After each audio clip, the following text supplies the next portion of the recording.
Ololalito, manakakayangko. Ololalito, nagurgudan sa dila. Ololalito, anong kalagisi. Ololalito, natindot mo sinita. Ololalito, parang di rekita. Ololalito, natufonin ba? Ololalito, ito naman ang isita. Ololalito, para roin ni Market.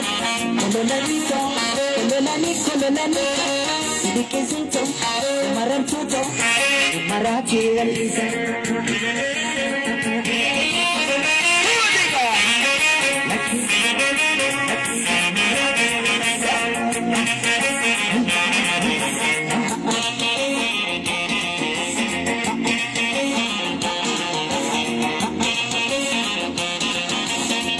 Kololanito, akan lupa buktinya dan jeruk.